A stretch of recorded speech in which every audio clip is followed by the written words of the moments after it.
one thing for sure, the very reason that we have all assembled here today to attend this session is because anything may stop, but our dreams, our aspirations, our career doesn't take a hit. So today with us we have Professor Balakrishna V. Balakrishna Reddy. He is the Registrar of Nalsar University of Law, undoubtedly one of the best in the business, one of the best schools in the country, law schools in the country, and especially a hot cake for everyone who is looking for their career as a lawyer in the future. So, Professor Balakrishna Reddy will now be taking the session forward and discussing about the impact of globalization on law as a career, and what are the various avenues of law as a career provides in the country. Also, what would be the impact of COVID on the present law aspirants? Over to you, sir. Okay, Ravi, can you hear me? Yeah. I'm audible? Yeah, yes, sir. Go ahead. Sir, it would be good if you could also switch on your video, sir. Okay, which one? Video. Yeah. You can start the video so that everybody can see you too. Okay. Lovely, sir. Okay, good. Good morning, everyone. Let me first thank the career launchers for giving me this opportunity to share some of my thoughts about what is the legal education, what are the career opportunities in the coming years. So thank you, everyone. So I'm going to discuss maybe 30-35 minutes, like touching few important points.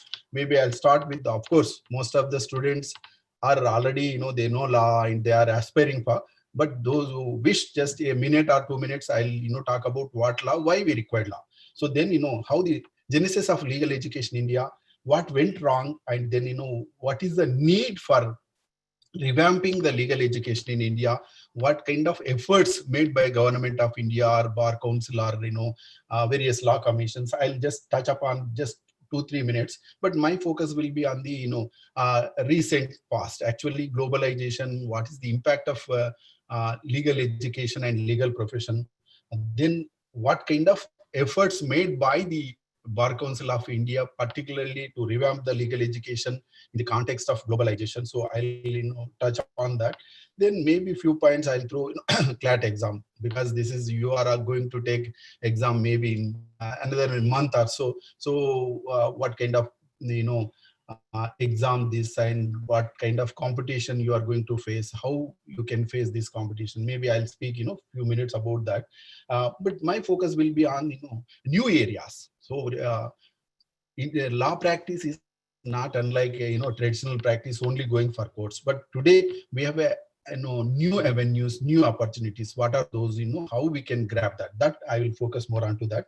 And I can talk about few minutes the experiment made by the law universities in India. Actually, perhaps India is the only country which made an experiment in coming out with a specialist university or single discipline university in law. So what is that experiment? Did we really achieved our objectives? I'll talk upon that, and then I'll look into the placement scenario, because you are all more eager to know about what kind of placements if we take as a law as a profession. Those things I'm going to touch about in that. Friends, we all know that what is the law, why law is important for everybody. So not only those who are aspiring for law, but law is for everybody. So that's why, of course, the definition of law, I'm not going to that, but law is viewed by, pursued by, looked by different people in a different context. Some says law is a command of sovereign. Some says law is a part of nature. Some says law is a social engineering. But for you all, we all concerned with the law. What is that law? Simple definition: enforceable rule. Law is a rule recognized and enforced by states. That is the law. Then question comes: why we require law? Friends, you all know that whatever the profession we are, but there is a saying that ignorance of law is no excuse. So, okay, law helps from birth to death or womb to doom. All these. Law is a very imperative. We have to know. Need not that everybody has to be expert or legal luminaries in the law, but one should know law so that you know what kind of rights you have, what kind of responsibilities you have towards society. Those are, so it is imperative for everybody, whichever the profession we are. If you know law, you can do better than compared to others. That is my observation. So of course, how the legal education, I'll speak five to 7 minutes about the legal education, and then I'll more focus on the career opportunities. Okay, how the legal education, is it that legal education started with the recent globalization context? No friends, if you look at, legal education was there, is going to be there, but the modus operandi of operating legal education is changing from time to time. For example, legal education was part of the Vedic period. Actually, it was part of the justice delivery system. Then kings used to dispense justice themselves or appoint judges, those kinds of things there. But the legal education took main impetus in the how colonial period, almost 150 200 years. What kind of legal education we imported, or India got?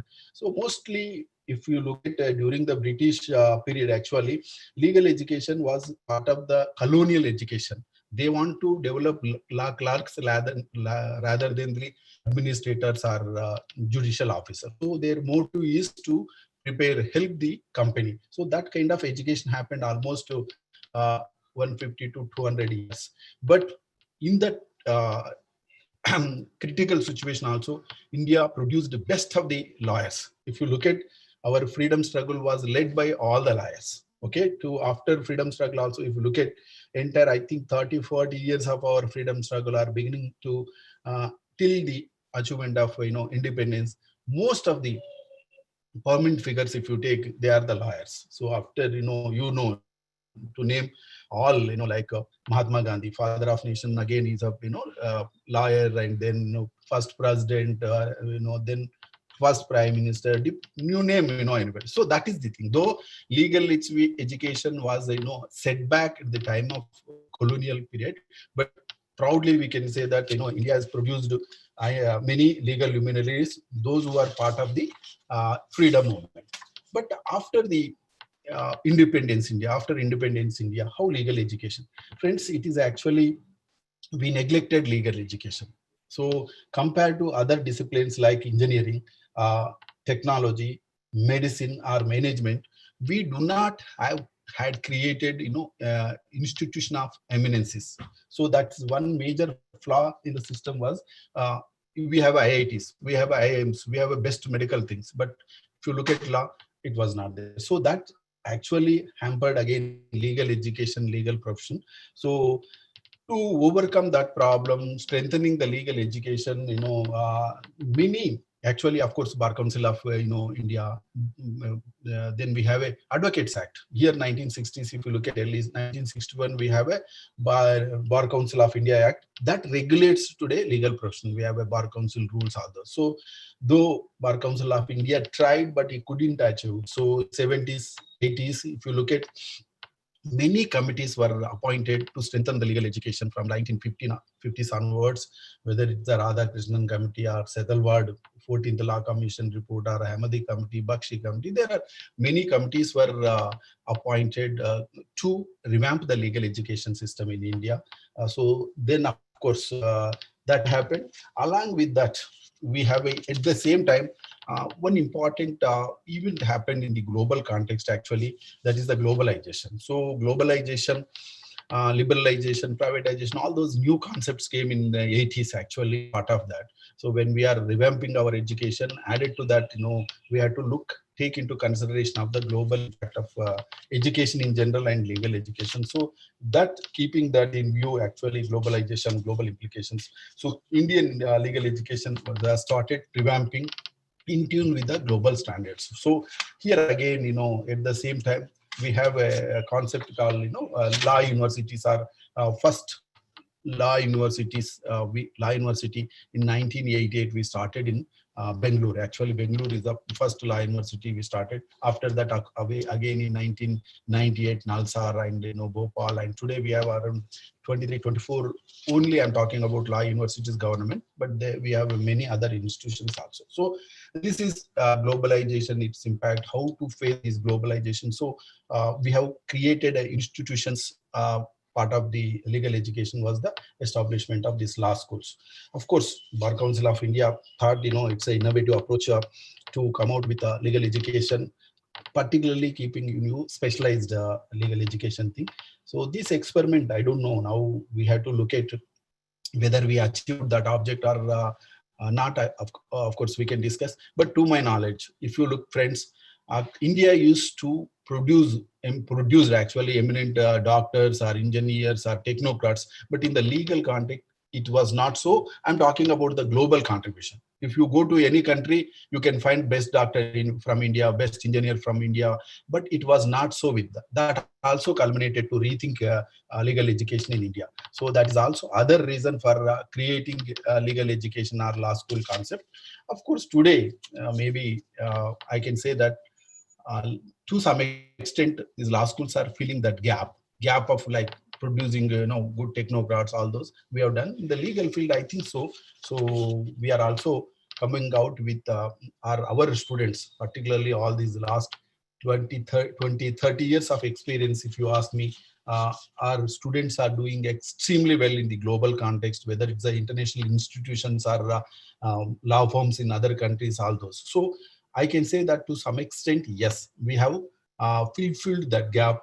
I think so. But this is, and today, particularly now, you are all going to take a CLAT exam on 22nd August. Yes, I think you all prepared, and you are maybe you are more working towards the various exercises, all those recapping what you have done for last 1 year or 2 years. So we are going to have a exam almost like introduction. Ravi was mentioning about 60,000 plus. Yes, 68,000 people applied this time for UG and PG. We have a 9,000 students for CLAT. So if you look at the experience, every year almost 10,000 people are new entries are coming, increasing. Last time it was 60, 59, 60,000. Today around 70,000. So that is what it shows, that people are showing interest to make law as a career.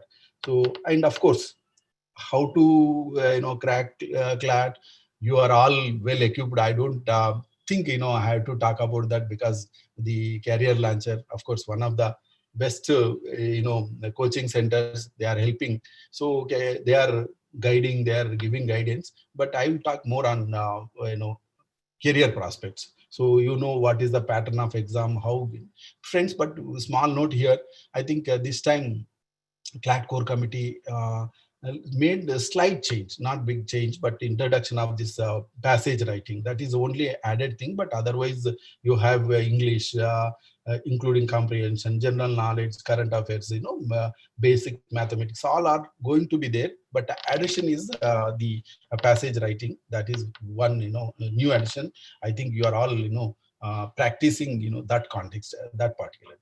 So question comes, how competitive this exam? Yes, this is exam is, I just mentioned that it's like, every year competition is increasing kind of. You have to, if you want to get like 70,000, say there are 23, 24 law universities, maybe 3 to 4% people only getting into the law admissions.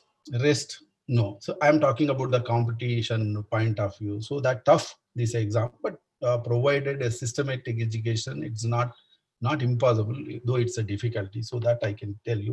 Then uh, what kind of preparation you required? So what kind of, I'm not, I can answer this, but the advice is that whatever you have done so far, I think my understanding, or though I'm not taking CLAT, if I have to prepare, or I have to get a law admission, I don't think I'll get now CLAT. So that tough exam, of course, you people are this thing. So our age was different, and today, so definitely tough, but systematic study will help, and preparation will help you know that. So that part already career launcher is doing. I'm not going to do that. But what are the other things? Legal avenues, or what kind of opportunities I can talk about. So if you look at today, around 1100 plus law colleges, law departments are there. We are producing almost near about 70,000-80,000 or 1 lakh lawyers every year. So competition is there, and to enter into profession you have to have eligibility, bar council enrollment, all those. Once you are through that, then your career starts. It's not that you write exam, you become a lawyer, so there is a process to admit it into the bar council, various state bar council of India, all those Elliot, those. So this is one aspect to enter into that.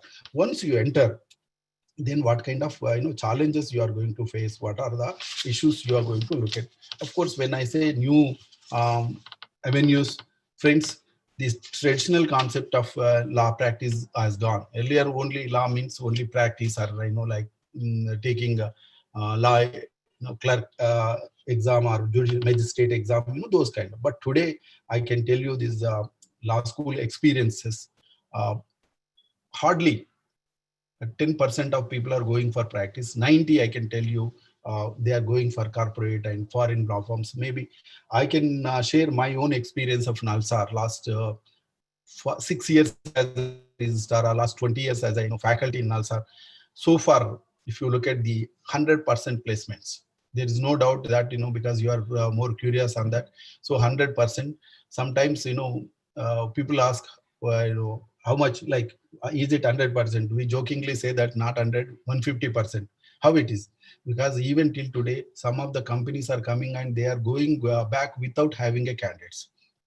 People are sitting dummies. That kind of situation is there. So if you look at overall, there are 15 to 20%, around 15% of law schools in general, I'm talking about Nalsar, people go for master's program.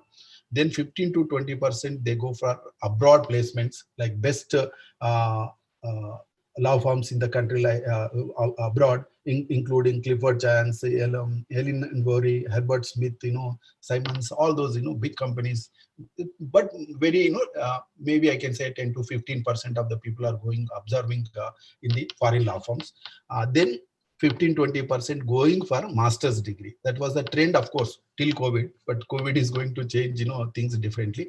Then 60%, around more than bulk of our students are going for corporates. All corporates in India, Merchant Mangaldas, to all those corporates. Major people are major employability is happening in the corporates. So then it is 90. Then remaining 10% they go for practice. This is the scenario. Of course, today, apart from these law firms, public undertakings, and NGOs, all, so very many new areas are coming for practice, particularly new areas of practice and corporate jobs. So post liberalization period, actually new areas, not unlike traditional corporate laws, security laws, economic laws, trade, taxation, arbitration, intellectual property, cyber, all these new areas coming. Particularly, if you ask me, there is a one important gray area for the newcomers. A lot of opportunities is there is the techno-driven legal practice. Actually, technology and law. Technology is emerging in a big way, and law is not catching up. So, I think to do those things, young generation is very appropriate to me. When I say legal, new and emerging technologies like artificial intelligence, big data, cyber, all these are all posing challenge to the legal fraternity, that the existing legal regime is not catering to the growing problems using technology. So this is a one area where students can think of uh, uh, making a new career is that, apart from the what I said, corporate taxation, all are other things. So this is one important. And placements, I talk about the placement today, actually, in the COVID context, how legal profession is going to change, what kind of challenges the legal profession is going to encounter is a big thing. Yeah, if you look at last 3 months, 4 months, all industry, social, political, economic, every aspect of life has been changed. Actually, it is true with the legal profession. Lot of hurdles the existing legal fraternity is facing, because courts are closed. They are not taking cases, though some of the courts, not Mofussil, not district, but otherwise high courts, they are doing online, but to some extent. So that is, COVID is posing a lot of challenges. Now even the existing lawyers have to go for innovative techno-driven legal practice. That is what I'm thinking. So that kind of challenges we are going to face, and lot of issues, other areas, for example, international law. In India, we neglected international. I just mentioned globalization, liberalization, all those. Last 20, 30 years, if you look at, and India is going to play a key role in the 21st century. There is no doubt that India is a developing country. India is having lots of problems. I am not saying that India, in spite of that, we are going to have a great role in the Committee of Nations in the coming years. That is where law is going to play a major role. That generally people talk about 19th century was belongs to Europe, 20th century was belongs to America, 21st century is Asian century. When I say Asian century, it is India, China, that kind. So India, one advantage we have today in India is that we are youngest country in the world. India is the youth nation of the world, or youngest country of the world. More than 65% of the people are age below 35 years. Here comes this age group. If we put right direction, we can really do. Coming to the legal side, actually, yes, now as a student of law, or as a student of as a faculty, I can tell that we have to think what global society requires. I'm talking about the lawyers. Next 5 years, next 10 years, our thinking should be in what globe required, not India. Today, friends, we have lakhs of lawyers. They can take care of existing cases and issues in India. But in the next 5 years, 10 years, we should think our education should cater the global needs. So being a youth country, being a emerging country, and really we have done wonders. There is no doubt. Certain areas, take technology.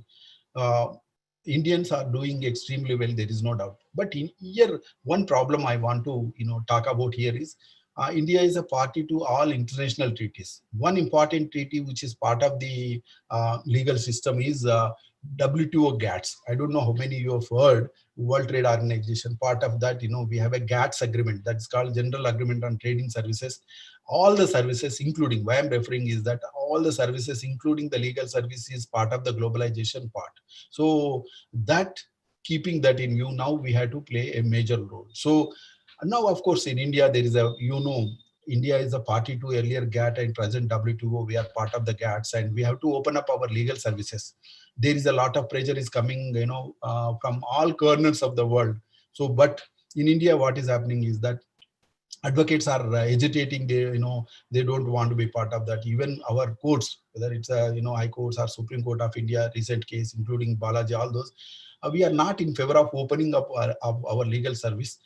But friends, as a student of international, again faculty of international, I can tell you that we have to be part of the global society. There is no doubt. Most of these international or GATS agreement operates on the basis of consent of the states. So India has signed, ratified the WTO treaty. So once you say yes, you can't go back. So, and one problem with this particular agreement is all services. We don't have a choice. We can't choose. Either you accept or reject entirety. So if that is the case, if lawyers are hesitating, or we are not in favor of globalizing, liberalizing, it is not going to happen. To my knowledge, again, I'm reiterating, if India has to open up its legal services, it is a matter of time. Being a developing country, you can bargain little time, or you can postpone to some extent. But it is inevitable that India has to be part of the globalization of legal profession. So if that is the case, what kind of opportunities we have, what kind of challenges we are going to face if we are to open up our legal service to the global society? Friends, there are ample, there are lot of challenges including the education. Is it that our education is going to cater the global needs? And the pathetic condition of the legal education in India, though I said, there are around 1100 plus law colleges, law universities. How many law colleges, law universities have infrastructure, faculty, other things? So it is a difficult task, but still, if we had to play a major role in the legal era, we had to strengthen our legal education. Of course, though, I said, various committees, including Ahmed committee, a lot of recommendations they made, including clinical legal education, moot courts and practicals, all those are there. But still, is that, recommendations going and reaching the majority of the law colleges is a question mark. You don't look at here, few law colleges, universities like Nalsar, or some best universities like Global, Jindal Global, or Symbiosis, or all those. I'm not talking about that. I'm talking about the majority of the law school. So when I say that challenge is that coping the global needs. Are we equipped to take the challenge is a big question mark. If we take really, we are going to succeed. So that is where opportunity. Yes, opportunities are there, but challenge is that we have to in tune with our syllabus, other things. So in tune with global or other international standards. If that is we can achieve, definitely we can do. So I'm confident here is that we have proven. India has proven in other sectors. I mentioned you earlier, Rao. Today you look at technology, technocrats everywhere. You go to any country, they are doing. But here I don't know one thing. I'm also again student. People are hesitating that we don't want foreign participation in the or globalization of legal profession. I don't know why we are. Are we scared about global competition? I don't know. I'm just asking. But whether we like it or not, things are going to happen. So again, I'm reiterating that it's a matter of time. So if things are going to happen, why not we prepare? Preparedness is important. Why not we prepare? If we prepare for next 5 years, 10 years, if we keep that in mind, globalization is an inevitable thing. It happened in all the sector. I don't think a legal profession is going to exception. It's not going to. So if that is case, legal profession is also part of the globalization. We are going to face the global competition. I think it is a time for us to prepared to take that challenge. That is one important thing I want to mention here. Of course, I mentioned other areas like I was talking about corporate or technology laws, international law. One important thing today, we as a country of 1.3 billion population or whatever, if you ask me a question like, can you name 5-6 important international lawyers? I don't have answer. So normally our thing is we don't think of out of box, even in the generally or all legal thing also. So we think only like routine things, chelte rahe. But today, friends, you are going to take the legal profession are interested. I'm telling you, one unexplored area is the international law. International areas, including today, of course, I specialize air law, space law, defense law, security law. These are all new areas. Even we don't have a courses. We don't have a lawyers. So, and definitely these are the industries which are going to come. Now, for example, last 3 months, if you look at in the context of COVID, lot of announcements are happening, including the legal related things, particularly, for example, space, defense, all those. So government is pumping a lot of money. Now private participation is happening, including the space sector. Actually, today afternoon, we have a private participation in space industry, one webinar. Already like 2,000 people were registered actually. So why I'm mentioning is that new sectors which are opening up, but unfortunately, legal awareness is not there, or legal opportunities not explored in that area. So instead of routine thing, one should think of something different, innovative, which can have opportunities, as well as you can really contribute to the nation state country. So these are areas which unexplored. Of course, institutions like NALSAR, I can tell you, we are offering courses where air, space, defense, security, all those no other university has thought of so far. I can tell you. That is what I'm not that I'm NALSAR. Why I'm telling is we have to think in the lines. Next 5 years, what is going to be the challenge? Next 10 years, if we think and if we prepared, we are going to make great success in the legal realm also. So that's where the preparedness comes. So another reason why you want to be a lawyer, because you are going to write exam, and I can tell you a few points. Legal profession compared to other professions have advantage including potential to earn. Of course, some of the lawyers, that they hourly charges are lakhs and lakhs. So potential to earn. Of course, different legal career options. You can go for whether it's a government job, or you can go for magistrates, like judges, and corporate, commercial, other areas. So career opportunities are wide. Practice, not only practice, but other areas. Growth of law as a career is definitely going to be, particularly in the recent and future.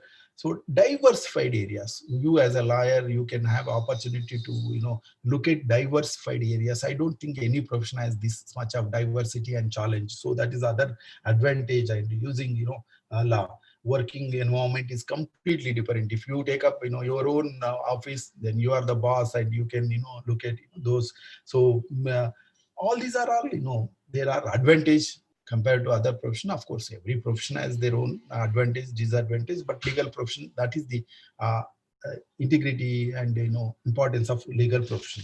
So if we had to talk about future, of course, there is no doubt India is reorient itself in the context of global needs. I mentioned you, I just mentioned in the lighter way that 21st century is Indian century, or India is going to play a important role, and the legal profession is going to be very, very lucrative and challenging in the years to come, because law is part of the integral society. So this is, and particularly when I say challenges, opportunities, I just mentioned WTO GATS. If some question come, I'll explain in detail, but that is also other area we have to think how our legal profession should keep in our updates, keeping in view of the global competition, global development. So that is that. So then, of course, I said liberalization, it's an obligation. We have to open up service. We are already started, opening up services, but still it is it has to go a long way. So I think this is a major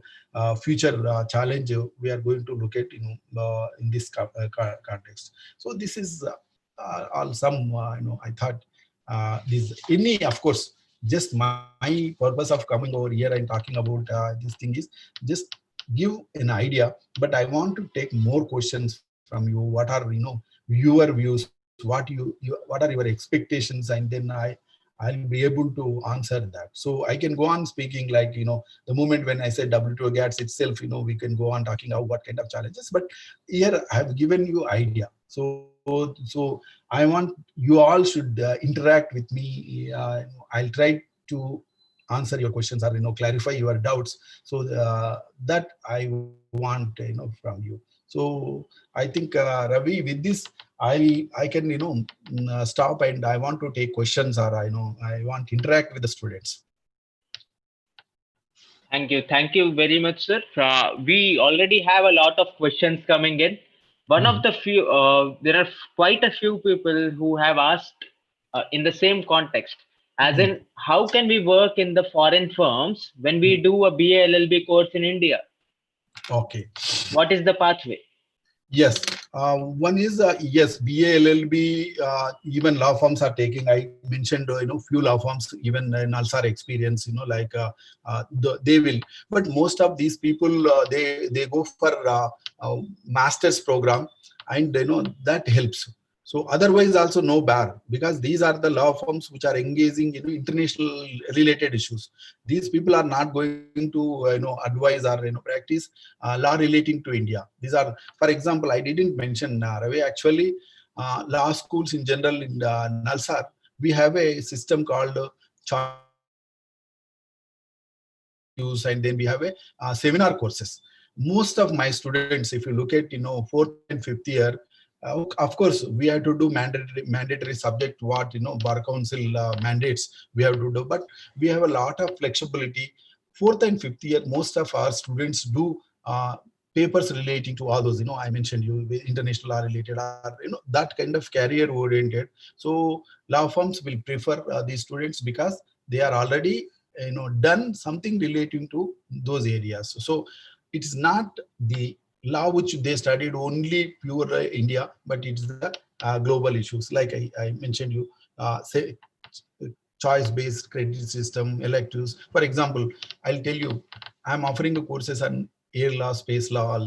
Students they take these courses, and today International Civil Aviation Organization, United Nations, although they are absorbing these students. So that's international blend actually. So that helps to get placement in international law firms. But again, Ravi, I said only it's a 10 to 15%. 10 to 15% of the NALSAR students are going abroad placements, and 10 to 15% go for masters. I'm reiterating, 60% of our students are going for corporate in Indian corporate law firms. So this is no bar. With BLLB, you can go if they take you recognizing your credits and what you have done in your seminars, all those that will help you. Okay. Right, sir. Yeah. There's one more very important question. Yeah. That is, what difference does it make if we do a 5-year BLLB course over a 3-year LLB course in a reputed university like DU? Of course, when government have introduced this 5 years program, like why this 3 years, 5 years? This 3 years, 5 years, like all the professional courses, they have only 4 or 5 years. Like you take medicine, engineering, all those. So why law, it is. So because of weak or lowering standards of legal education, government initially thought that we should have a 5 years course. We will abandon this 3 years course. That was the idea when they introduced this 5 years course. The reason why this 5 years course is serious takers, like other profession, medical, engineering, like that, those who wish they can. But if you look at like 80s and 90s, how legal education, actually law. So if people are not getting other areas, for example, I did BCom, MCom, I didn't get, that kind of things, people used to come. So dilution of legal profession, legal standard happened. To strengthen that, the introduction of 5 years course happened. But of course, now because of both we are continuing, I don't see any problem whether taking a 5 years course or if you have a like prestigious, you mentioned like DU, I don't see. But here the grooming will be different. So culture will be different, interest will be different, seriousness will be different. So that is what makes a little difference compared to 3 years and 5 years. Right.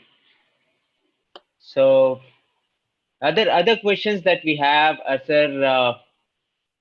Yeah, any question, maybe.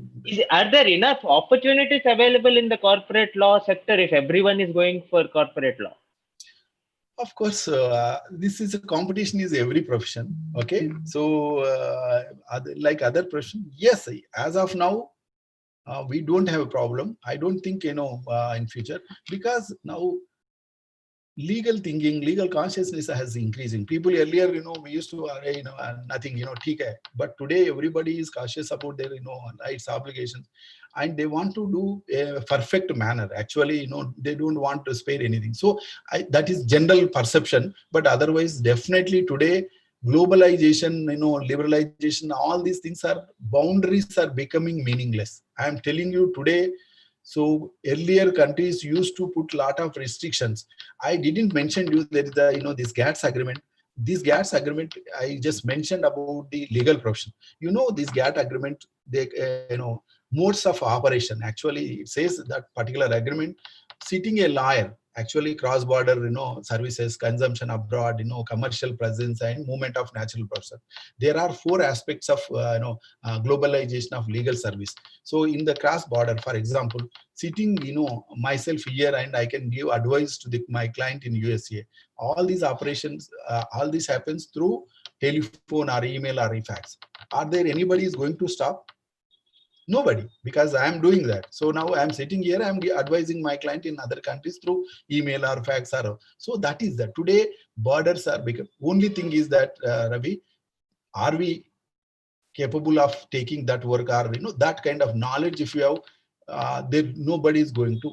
And other second, I think consumption abroad. I said one mode of legal profession like commercial presence, and last is movement of natural persons. India is going to be the major beneficiary of if we accept that. Already we are accepting reciprocity, agreements are there, happening.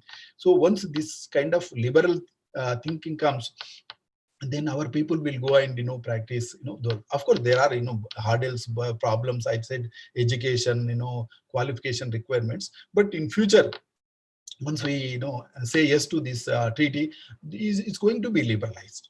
I think, to my knowledge, opportunities are abundant, provided that if we are capable of taking those opportunities or grabbing those opportunities, I don't think any problem. So that's why I mentioned there are no. I talked about the two law, legal education system. Most of the legal education system countryside, no standards, are very difficult for them. Are they going to face the challenge of this kind? No. Definitely these law schools, I said, last 30 years of our experience or 20 years of NALSAR experience, I can say that, uh, abundant. So far, we haven't come across problem in employment. Our students are 100% placements are happening, last 20 years. That much I can say. Of course, it is not true with all the law schools, all the things, but there are opportunities provided that you are capable. I think that is to answer again your question. Yes, I can say that. I think that query is more or less answered. One good question from Gurpreet. This is also a question that we come across many a time as people who are into guidance. Mm. Many students ask us what subjects should we choose in class 12 so that it will be useful for us when we go for legal studies. Do I take political sciences? Do I take subjects like sociology in class 12? Will it be important for us in legal studies? Okay, very good. So, CLAT, generally it all, I don't think any subject edge depend on. For example, people take, you have a mathematics, you have a language, you have a, a legal aptitude, all those. I don't think, but preparation changes. For example, if you are, you take mathematics, you have to spend too much time on the math, scoring, passing. If you take lighter subjects, you can spend that time in the CLAT preparation. So, but CLAT exam will be based on, keeping in view of all streams, but only preparation, only the seriousness. That's what, what I'm saying is, if you take hard subject, then you have to spend, much more time to clear, those subjects. And if you take maybe political science or economic, social sciences, lighter way, I think, that time you can also put in the CLAT preparation. That will help. But otherwise, maths, science, social sciences, all are taken care. It's not whether whichever the subject you take, uh, all will be provided. But preparation and time you spent in subject differs. That is where so. Sir. Thank you. There is one question from Devashish. He says, Hmm. uh, do you have any exchange program with any reputed international law university, and what is it? What is the program like if it is? Very good. So very good. This is actually NALSAR. We have a 34 MOUs across the globe. I'm talking about foreign universities. 34 universities. We have a faculty exchange and student exchange. Of course, not much is happening on the faculty side, but I can tell you, student exchange program is vibrant in NALSAR. Every year we send 15 to 20 students every semester, not here. Normally it happens like third year, fourth year. People will go, this exchange program either in third year, or most probably people will prefer fourth year. So based on how we select that, based on their CGPA, their credits. So we have like NALSAR every semester sends like 20 students, around 20 students, different universities. Generally they take one or two students, 20 to 25 students. We go there. Fee wave is there, and we recognize their credits and they recognize our credits. So yes, student exchange program in NALSAR is happening very well, and no, good exposure students are getting, studying one semester there, and what is their culture, what is their, like all that. So yes, this is happening in NALSAR and most of other schools, but NALSAR compared to other, I can say that we have around 34 universities across the globe.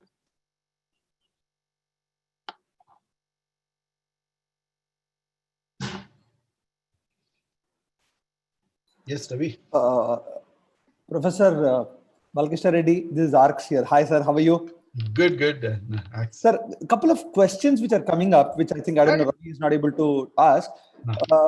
We do, I mean, in NLU's BA LLB, but a lot of these private universities and private institutes have BCom LLB, BBA LLB.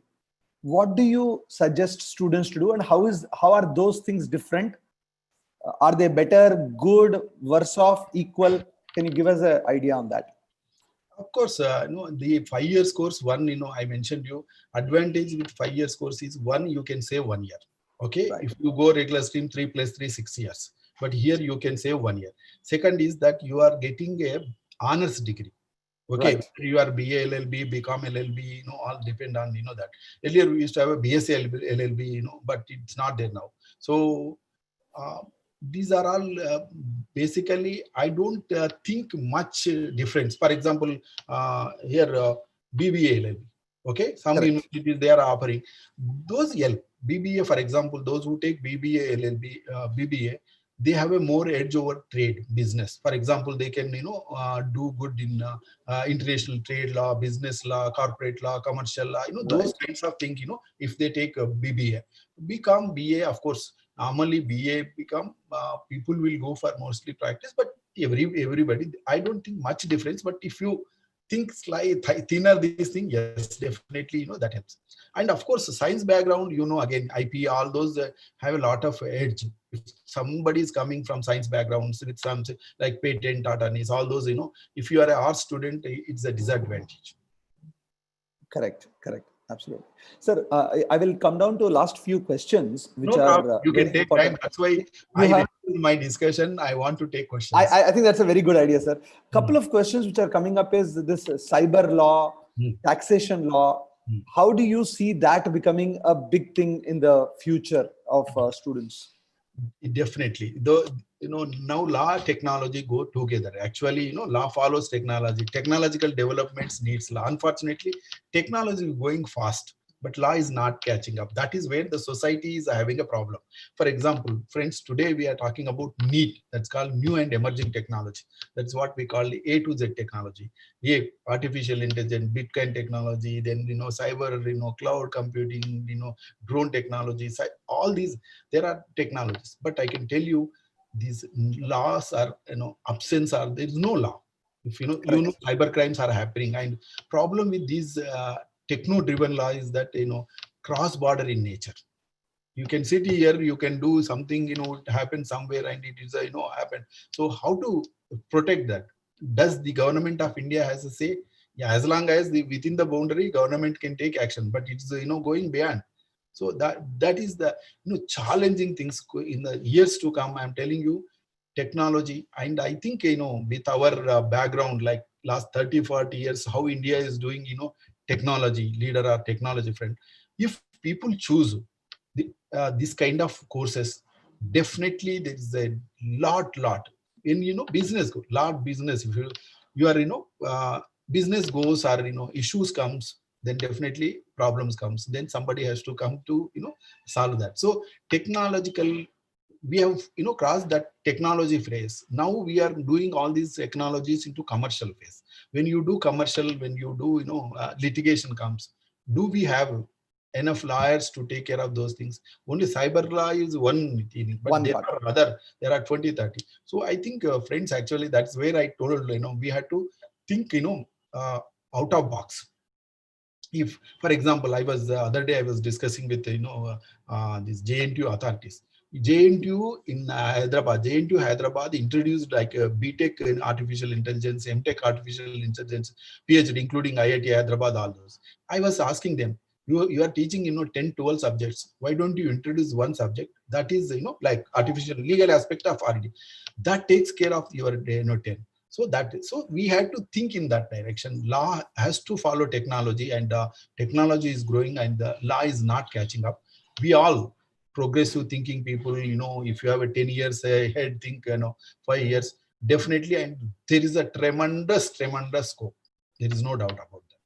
Which what I can understand is, therefore, usage of technology as a tool will be very useful for every other parts of law, whether it is taxation, human rights law, of course, cyber law, and IP in that sense. Right, sir? Yes, but technology has advantage, disadvantage. Advantage, Yeah. okay, but disadvantage where lawyers can intervene. If some problem happens, then somebody has to solve. So that context, law is, gaining importance. Right. So one question, I know it is going to, I don't know whether you can answer this question or not. Yeah, tell me. A lot of students have this question saying that, sir, what is the difference between, studying at an NLU and a private law college or university which is coming up? What is your take on that? Okay. Sir, what I would want to add to that question is also that, say, NLSIU Bangalore or a NALSAR or a NLU Bhopal are very established institutes. There are few new baby institutes in that NLUs also, like the NLU Shimla or an NLU Assam. Visakhapatnam itself. Right? Yes. So yes. how do you think will these colleges take up and put competition with the giants in the industry? Yes, of course, these advantage is Bangalore or Nalsar, because we are we started 20 years, 30 years back. We have a name, but it is not going to last long run. Today, every meeting or every digital things, we tell our students that don't think for take it granted. Those days are gone. If you say that I got a Bangalore seat in Bangalore or Nalsar, those days are gone. Now other law colleges are giving a lot of, not only NLUs. I am telling you, friends, if you look at the best law colleges, recruitment is happening there also. So I think that privilege what we used to have, of course, so far we have, but it's not going to run long, because competition, quality, people will prefer. And other thing is, one more, instead of taking Nalsar student, higher salaries, they can go for other colleges. If they are paying 1 lakh for Nalsar student, they can get 2 people from other law colleges. That. So corporates are thinking in that direction also. So, but I'm sure again, we have a privilege. There is no doubt. One more advantage with these Bangalore or other law schools is that we are supported by judiciary. Today, for example, why these law schools are doing better compared to other thing is we have a autonomy. We have a less interference, I can say that. That's where we're able to do better than compared to others. Everybody is ready to do that, but their hands are tightened. So that is the privilege, I can say, that we have, and because we are protected by judiciary. We are part of the judiciary. Absolutely, sir. Absolutely. So one question now coming to CLAT, and a lot of these students are there, in fact, messaging me separately also. There is I know August 22nd is almost a month away. But we see in Telangana itself, as well as in certain other places, especially Bangalore, the COVID cases are going up. And CLAT has said that they will conduct it as an online exam. I mean, that to a center-based online exam, the TCS interface. I mean, I know it's too early for you to say, but what do you think? Will that convert itself into a remote proctored thing? Will we postpone like JEE and NEET? I mean, is there a discussion which is happening at your level, sir? Yes, we are thinking, but it's a mood that we have to conduct exam, because now you see, like second, third, fourth, fifth years already classes started. So online classes started, and academic year so far no disturbance at all. But when these first years are going to come, nobody knows. When CLAT, whether CLAT happens on 22nd, 99% happen, because they are trying. I can tell you, we are part of that system also. They are taking all the precautions, maintaining social distance, then medical equipment, all those. They are trying 99%. They want to do that, so that we can save academic year. That is the as of now what I got the information, or part of this thing. 99%. I am hoping that it will happen. They are trying to take care of all the precautions possible by them. And second thing is, they are going to increase the centers also. Even now, district level, they are planning to hold, so that you can prevent traveling and social distance, all those things. So as of now, this is the situation. But again, day by day cases are increasing, and now not only law, now education system is doldrums, I can say that, for the next year. True, sir. Absolutely true. So, what just now you said that second, third year, final years, all the fourth years and final years, the classes have started online. Yes. Is that correct? I mean, I know it is very difficult to say, sir, because whether IITs, the IIMs, all of them have started like the NLUs. What do your feedback in terms of how students are taking this online thing? Is it really as worth it as it was on a No, face-to-face? absolutely. This digital, this thing, like there is a lot of difference, online, offline. Yes. And, we as a teachers, I can tell you, used to enjoy with the mood of the student and all those things. And these are all now because we have to save that here. And then, but I can say that, okay, 50-60% satisfaction. I'm openly telling, not this.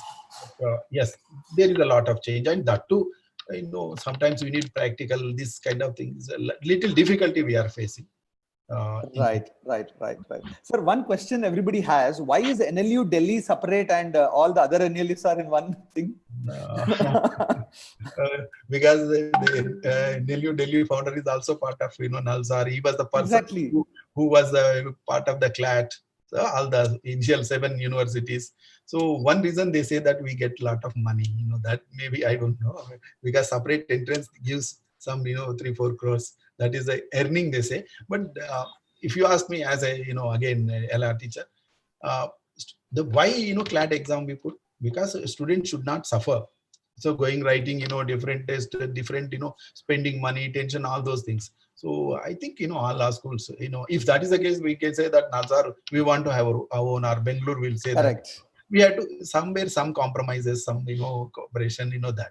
So in that context, Bangalore, that their choice, but the reason they gave is the finances. Fair enough. Sir, one thing is very clear, sir. CLAT consortium and all of you are coming out with these 4-5 mock kind of papers to really help. This is the first 1 year, I'm being very honest, where CLAT consortium is absolutely open to answering students' questions. It has never happened. Nobody does it in IIMs. Nobody does it in even the IITs. But I think NLUs have got that kind of a real break. And I'm pretty sure, sir, knowing you, one of the persons who has kind of been, spearheading that. It's been really happy to be in touch with you. And these are the kind of questions which are coming in almost all the time. Thank you for answering all of us very patiently, sir. Your 1 hour of our time is really, No problem. I have a now afternoon session 3:30 that like former chairman ISRO, we are on the space thing. 1800 students registered. Now I have to prepare for that also. I can understand, sir. One or two questions, if it's okay. Why did CLAT change the pattern, sir? I mean, the pattern was going on very well. Is there any reason why they changed it? That's a very difficult question. If you ask me personally, I don't know. There is apprehensions from some corners of the student. I'm speaking from them. It is more urban based rather than the rural based. I don't know. You people have to tell. I'm not this thing because of this language thing. Actually, some people are apprehension that this will help the those who are good in English or urban. I don't know, but that is the questions I get as a teacher. I said why change? Is it not going to impact the rural students? Like that. I don't know. Once this, what kind of questions it's going to come, depend on that. But this is a general perception. Right, sir. I think almost people are asking for CLAT 2021, which is too far. I'm not even going to ask that question, sir. People are afraid of 2020. We had to COVID and survive. Yeah. One other thing is LSAT from US and India. Is there any possibility that NLUs will take up LSAT also sometime sooner than later, or is it going to be completely different according to you? It is different actually.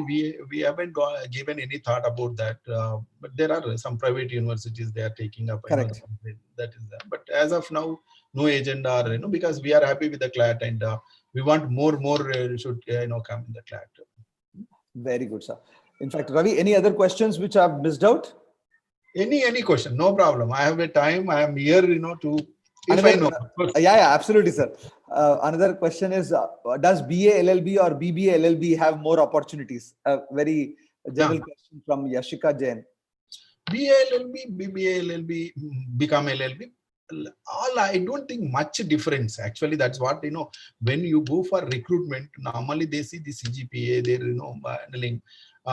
Stream is not going to make much difference in the selection or by corporates. So they will see the performance in your interview, your ability, your analytical skills, those kinds of things. But friends, you don't worry about the stream. Actually, whether you take BBA, become I don't think much difference. But only the trend I can tell you, because they are more, they will go for CGPA. That is very important thing. And to sit into the good companies, they say that this criteria. Of course, one is entering into that CGPA, but ultimately your performance will decide. But again, I am reiterating, stream is not going to make that much of change when it comes to employability. So one question which has been coming, in fact, 3-4 students have asked, why is math asked in CLAT, and is math going to be useful in the law for the next 5 years? I mean, definitely, because lawyer means all-rounder. Okay, you should know maths, you should know psychology, you should know legal everything. So maths is always, of course, I'm not a mathematician, but always mathematical brains, will help, sharpening the cases, all those. Basic mathematics. So I think that much of knowledge, because lawyer is a all-rounder. Right. So we need, I think so. One of our students, sir, Kavya Reddy, is asking, if CLAT does get postponed again, is there surety that it will get conducted even if it is later, and there is no chance of it getting cancelled for this year? No, because for example, in Nalsar we have a November, December. We have vacation. Actually, they go for it. I don't know. Nobody has asked. But one thing, without asking, I can tell you, the success of these law schools are internships. Correct.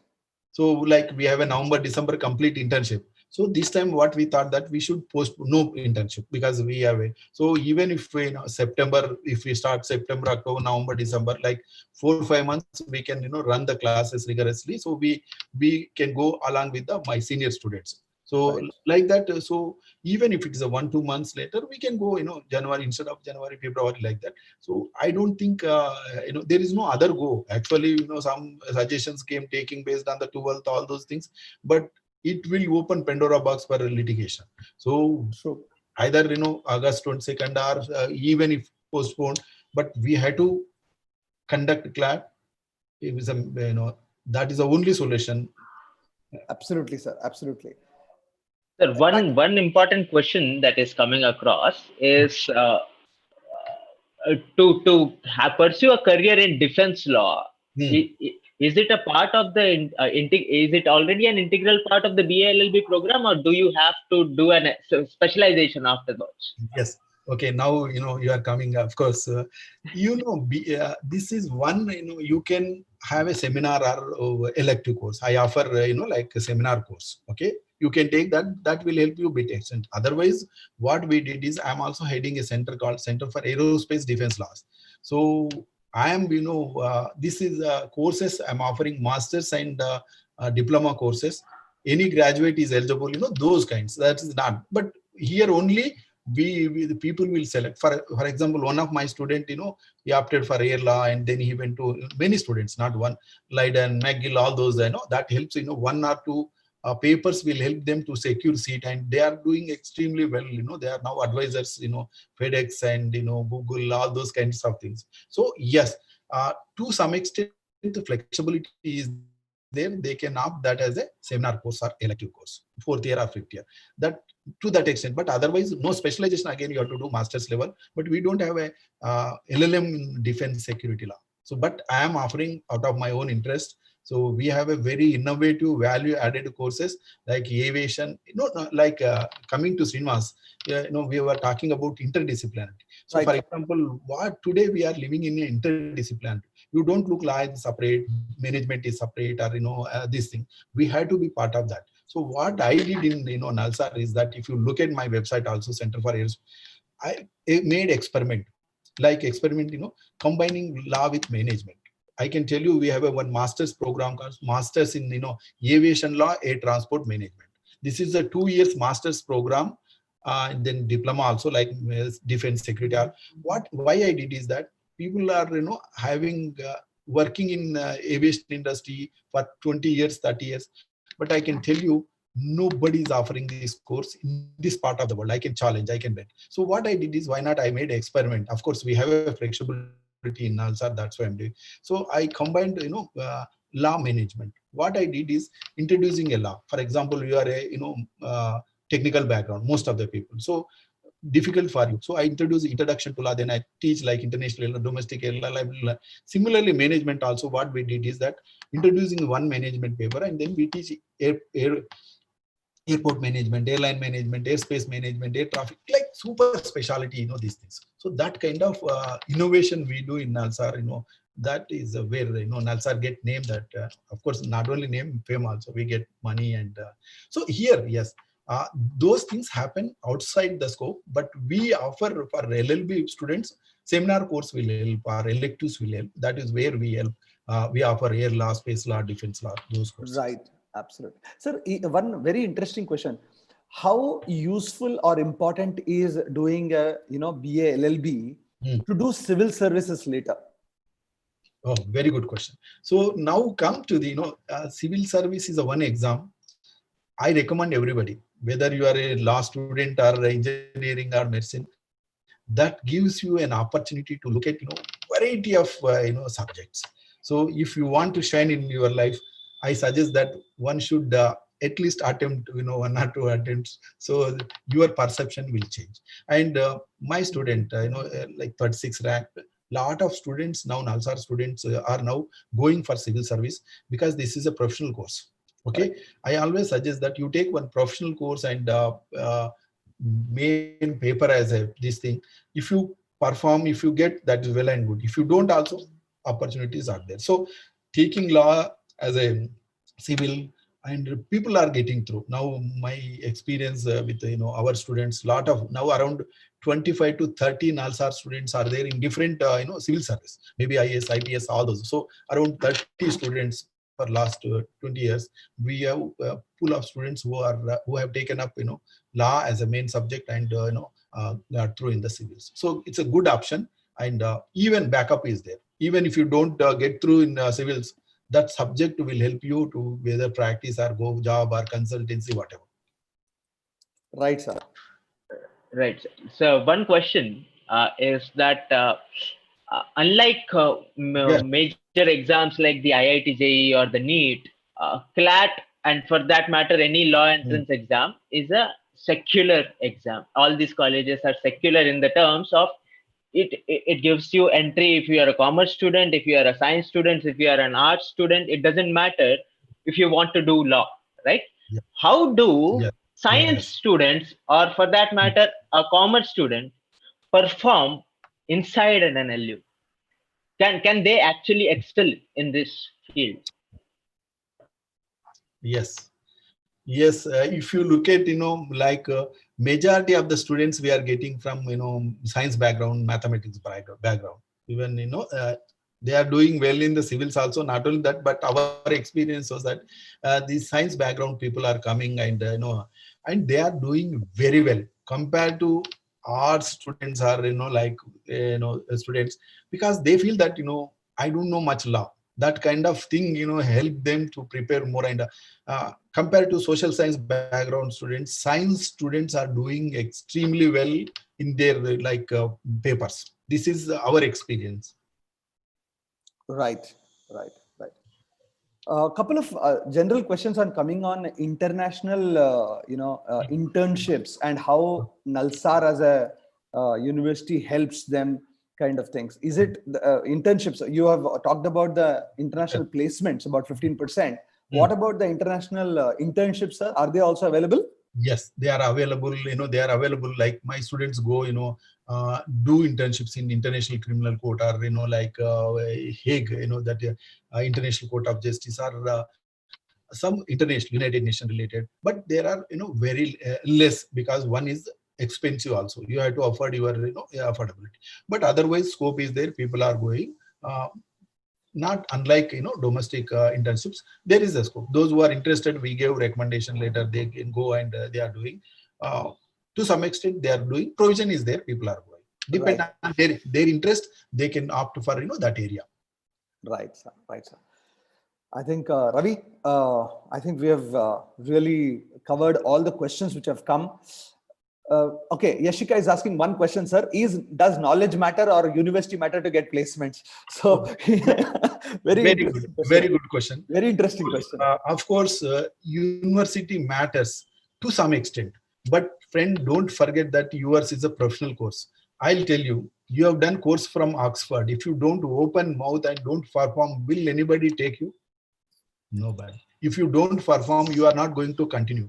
That's why, yes, I am not denying to some extent university name will help, but ultimately it is your knowledge which prevails, and which knowledge will continue. Even though if you say that I am from Yale University or Oxford University, entry may be there, but performance, if you don't, you are not going to continue. So ultimately, you as a law student, again, Yashika, you have to think that you acquire knowledge. That knowledge will help you in long run in sustenance. Sir, and since there are it's a 5-year course, is every year students do internships, sir? Yes, that's where if you look at our calendar also, 3 months we have kept for only internship. Okay. For example, November, December, complete internship. So it is Nalsar will take that responsibility. May also, like May, June 15th we open. So 1 month that time and 2 months this time. So we give, and the secret, again, I'm telling you, the success of law schools is that their placement. You, Srinivas, if somebody comes and work with you for a month, if you like, you won't leave that bad. That is the secret, actually. So that's why by the time 4th year, I can tell you 60%, 70% of our placements happen in the 4th year, because they do internships. People like them, and they are after. They will go and they will show their talent or give test. Then people will after them. So definitely internships will help, and not only getting placements but diversify knowledge. Right. So one question, there is one girl, Sanya, is asking, what is the best country? Is there something like a best country to do masters in law, even if you do your BA LLB in here? Best country that, but best university I can say now, like people go for Oxford or Yale or Harvard or like that. Not if somebody wants our legal system, then they can go for UK based thing, because the Commonwealth system. But otherwise, US is flexible. They can have a OJT and other things. So instead of saying the best country, but best university, definitely these are the best universities. Right. Getting those LLM is, again, people work for year, 2 years, and gain experience. They will go. Depend on the admission is depend on the multiple skilling. They look at that only, not the grades will help here. So they, what kind of extracurricular activities, those kinds of things also matter when you go for a master's, when you apply for master's program in best universities. So both curricular and co-curricular will help securing the seat in best universities. Sir, you have been talking a lot about corporates and internships. I want to ask you one obvious question. In fact, a lot of students have also asked. A lot of them are not practicing. In fact, you said that the number of percentage of people practicing has reduced. Does that reduce the efficacy of our entire, judicial system itself? Do you recommend people to take up more practice? 100%, and practice has a lot of scope, money also. Today, unfortunately, people are asking, can you give a good student good, like juniors? Now, pathetic condition is that we are not getting junior lawyers who can go and do practice. So practice people, because these are all shortcuts. I can tell you another trend. My students also, they are going and serving and working with the corporates, maybe 5 years, 10 years, depend, because they come with a loan, all those things. After that, now they are coming back for teaching and also practicing. So now new trend is in the law schools also. So they are coming back for practice and teaching. So that is the new trend, because they vex with you have a money, but you don't have a time to spend. money se kya karna? What will you do with money if you don't get time? So that new trend is also now emerging and they are coming back. A lot of my students, my alumni is teaching here. They are enjoying, though monetary wise they are losing, but the enjoyment they get is that. Very good, sir. Thank you so much. I think once again I will take this opportunity to really thank you, Professor. I mean, it's always pleasure talking to you. And this time, with almost 45 minutes, you have been very patient with all the questions. I think the students would have got immense value out of it. I'm going to use this, PPT, I mean, the entire recording and put it in YouTube also, so that everybody else gets the, insights that you have given, sir. Thank you absolutely very much. And Ravi, wonderful, taking an as an anchor for this. Wish you, for all the students also, any more questions you have, write to us. We will get in touch with Professor Balakrishna Reddy and ensure that your questions are answered as we go along. Once again, sir, thank you very much. And hope to meet you in Hyderabad when I come there. Thank you. Sure. Okay, Srinivas. Thank you. Thank you, sir. Thank you very much, sir. Thank you.